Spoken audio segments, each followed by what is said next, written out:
Hi guys and welcome back. Today is my Wednesday video, and just a reminder, I upload every Wednesdays and Saturdays. But yeah, today I really wanted to do a finished piece that had a similar feel and process as these two little originals that I just did while I was down at my convention. So I'll talk a little bit about the convention in a bit, but what really made me want to do this piece in specific is I was sitting at the convention and I was able to get two little originals done while I was sitting there, and they both sold at the convention, which was very exciting for me, but I was very surprised that I was able to get anything to work actually, because I am actually a very nervous sketcher and very shy. So when I'm drawing, I do not very well when I know that people are watching me. I just kind of freeze up, and that's why even in classes, I was able to get work done. It wasn't that I was not doing work, but I always felt like I got way more done. I was way more productive when I'm able to be on my own in my own room and just focusing on that without anyone else being around me. So I knew that it was going to be pretty tricky for me, but it actually wasn't too bad. I think it was just more of a mental block thing where at first I was like, oh, this is going to be really hard. I don't think I'm going to be able to concentrate at all. And in the end, I was able to get something done. There are people, though, that can do, they just sit down and do these commissions. Commissions seems even scarier because you have to get exactly what they want correctly. But yeah, I don't think I'm anywhere close to doing commissions while I'm at conventions. The guy sitting behind me at the booth right behind me actually was doing these really gorgeous full color giant commissions. He was talking to all these people, and it was so impressive, his skill and his ability to just focus. So eventually maybe I'll be able to get to the point where I'm able to get out of that need to be on my own when I'm drawing. So hopefully I'll get a little bit more used to drawing in front of people, but when I did work on those two, they had a certain aesthetic that I was really enjoying, and I wanted to be able to do another piece that I could spend more time on and finish it up a little bit better that had a similar look to that. And those two pieces were very shiny. I used my, what is it called? It's a Cintiq gold mica watercolor palette, and I'll have a link to this palette and everything else that I'm using down in the description, so if you're curious, it'll be down there. But I used a lot of very shiny elements to these little pieces so that they'd have a lot of impact, even though they were very small. And I really just wanted this piece to be very decadent. I wanted lots of shine to it, and I also wanted it to be very fantasy themed. I have those themes on the brain a lot lately, and it's mostly because I've been, and I won't talk almost anything about this, but I've been working on starting to get a theme for my coloring book that I mentioned a few times, so I won't keep talking about it or else you guys will get sick of it, but I do have fantasy on the brain, and that's really what pushed me into working on this unicorn girl. I did get a few requests to draw one in my last couple of videos, so if you requested it, thank you. I appreciate having that little spark of an idea, because sometimes I don't know exactly what I want to draw, so it was nice yesterday when I knew, well, today I'm going to sit down and I'm going to draw a unicorn girl, and she's going to be super shiny, and I know exactly what it's going to look like, and I know how it's going to go, and that always helps me to be able to just sit down and get it done. But yeah, I did know that I wanted this to be very, very shiny overall, and just to have a very mystical quality to it. I've realized that I'd really drawn to that kind of art and that kind of aesthetic and that decor, and it's not in my life nearly enough, so I'd like to push myself in that direction a little bit more. This one is a little bit, well, it's very cake colored, I guess you could say, very light, very shiny, and I love that look, but I also love things that are combining that with something that's a lot more dark or dark themes. So I'm feeling like I'm going through a little bit of a growing time as far as finding exactly where I want to go with my work so that I feel more accomplished with it. But this one was definitely in the right direction, and I like that it was something very fantasy related, and that it was something that I knew what I was going to do and I knew what I wanted it to look like. Anyways, that was a little bit rambly, but I do want to say just one last thing about the convention is if any of you that are watching this were one of those people who came by and said hi to me, I cannot thank you enough.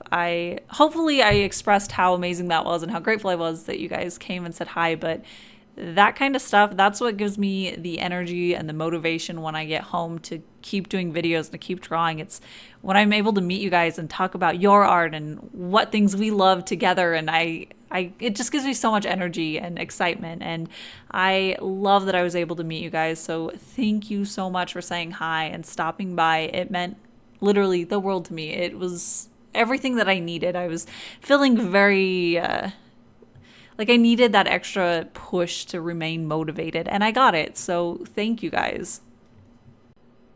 But just a little bit about this actual piece.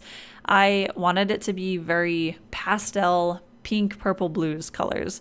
And for her skin, I started off with a very purple, pinky color.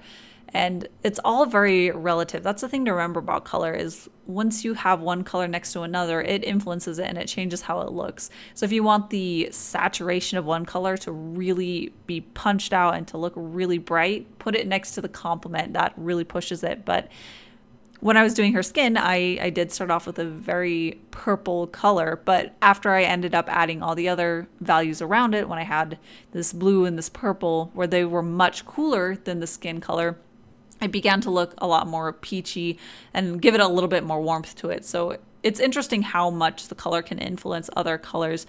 And I think that's a great lesson to learn, especially with watercolor. I found that that was something that took me a little bit of time to get used to, because in digital, I'm able to affect the color throughout the piece. But in watercolor, I have to know what it's going to be as I put it down. So I've been beginning to learn that the exact local color that I think it's going to be is not always what it's going to appear in the final. So that's why it's very, very important to do color palettes where you test out all the colors and how they look together before you start the finished one. But it's also really great to remember what the atmosphere is going to be. So kind of imagine like if there's going to be a colored light shining on the setting that you're painting, how would that affect the colors? So like this, it's very purple toned. Everything is very purpley. So it's almost like there's a purple light shining on it. So everything had that purple influence to it. And it's also really great to mix in a little bit of a common color throughout, and that gives it that harmony and it mixes it together. And to my final part of this piece is adding all of this shiny metallic silver. So the one thing that I loved the most about this one was working on the background. And that is a great way to get more use out of this palette or any other pearlescent palette that you might have. So if you have a palette like this is a great way to get more use, more colors out of it, because you can mix these with more traditional color pigments. I just mixed up a nice paste of the silver and then I put it into my watercolor palette and mixed it up with this pink paint that I already mixed up until I could see that it was super saturated with the silver pigment. And then I went in and I just painted it out like a normal paint. One thing to remember though is that the fine techs are opaque depending on how thick it is.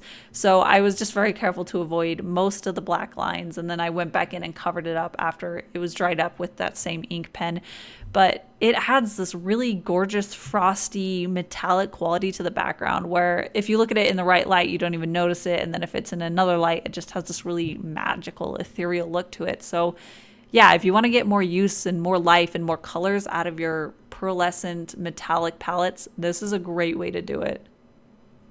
And one of the last things I'm doing is I'm just going in and adding a deeper, more pure blue for the shadow. Again, if you want to have more dynamic shadows using purple and blue based colors, you're going to get a lot more dynamic and interesting looks, and it's going to have a lot of life and vibrancy to it. But yeah, I am slowly getting better at thinking through the layering of watercolors a little bit more cautiously so that I have areas that are still highlighted rather than everything being mid-tone and darker, which is absolutely not the way that I want to work, but it's how I started working. But I'm getting better at it, of thinking it through and letting myself take a little bit more time and a little bit more layers to get to that final.